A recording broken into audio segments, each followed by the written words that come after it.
গত 14 বছর পর এই মাজারে আমি আবারও প্রবেশ করলাম। তো মাজারটার নাম কিন্তু এখানে লেখা রয়েছে হযরত শাহ সুফি আব্দুল গফুর শাহ মাজার। তো আমি কিন্তু গত 14 বছর আগে এখানে একবার এসেছিলাম, তখন বেশ ছোট ছিলাম, মানুষের সাথেই এসেছিলাম। আসসালামু আলাইকুম, সবাই কেমন আছেন? আশা করি ভালো। আমিও আপনাদের দোয়া ভালোবাসায় অনেক ভালো আছি। তো এই যে দেখতে পাচ্ছেন, আমি কিন্তু প্রথমেই আপনাদেরকে ভিডিওর প্রথম অংশটুকু দেখিয়েছিলাম যে আমি কিন্তু আজকে মাজারের উদ্দেশ্যে রওনা দিচ্ছি।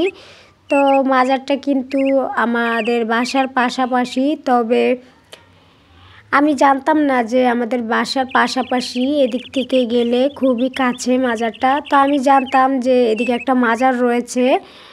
গত 14 বছর আগে আমি এই মাজারে এসেছিলাম। একটা আন্টি ছিল আর আমার ফ্যামিলির মানুষগুলো ছিল। তো তখন বেশ অনেক ছোট ছিলাম, তো ছোট থাকতে এসেছিলাম। তো আজকে আবারও যাচ্ছি। দেখেন, এটা কিন্তু মাজারের পুকুর। পুকুরটা আগে অনেক বড় ছিল, তো এখন একটু ছোট হয়ে গিয়েছে, জানি না পুকুরের পানিটাও শুকিয়ে গিয়েছে। তো ওই সাইডে কিন্তু আরও একটা পুকুর রয়েছে।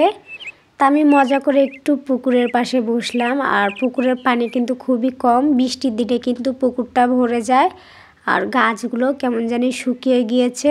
বিকালবেলা আমি মাজারটায় যাচ্ছিলাম। তো এখানে দেখেন দুটা ঘোড়া রয়েছে। এই ঘোড়াগুলো কিন্তু আগে ছিল না, এবারকে আমি দেখে ঘোড়াগুলোকে দেখতে পাচ্ছি। ঘোড়াগুলো কিন্তু যখন দৌড়ায় তখন পাগলের মতো দৌড়ায়, মানুষজন দেখে না। তো ঘোড়াগুলো কিন্তু এই মাজারেই থাকে সব সময়। আর এই দেখেন, আমি কিন্তু মাজারে চলে আসলাম। মাজারটা আগের চাইতে খুবই উন্নত হয়েছে, আগে আরেকটু নর্মাল ছিল। আর এই মাজারে হয়তো অনেকে নিয়ত করতে আসে, মানুষের নিয়ত যেটা করে সেটা নাকি আল্লাহ তাআলা পূরণ করে। তো আগেরবার আমি যখন এসেছিলাম তখন এখানে একটা গাছ ছিল। তো এই গাছটায় অনেকে তাবিজ বাঁধতো, তারপর লাল সুতো বাঁধতো। তো ওই গাছটা এবারকার দেখতে পাচ্ছি না, হয়তো গাছটা কেটে ফেলা হয়েছে। তো আজকের ভিডিও এখানেই শেষ। আগামীতে নতুন কোনো ভিডিও নিয়ে আবারও চলে আসবো আপনাদের মাঝে। সব সময় আপনারা এইভাবে আমার পাশে থাকবেন, আমাকে ভালোবাসা দিবেন। আপনাদের ভালোবাসায় আমি অনেক দূর এগিয়ে গিয়েছি এবং যাব আরও। সবার পাশে আমি সবসময় আছি, যেহেতু সবাই আমাকে এত ভালোবাসেন, আমিও সবার পাশে রয়েছি। সবাই ভালো থাকবেন। আল্লাহ হাফেজ।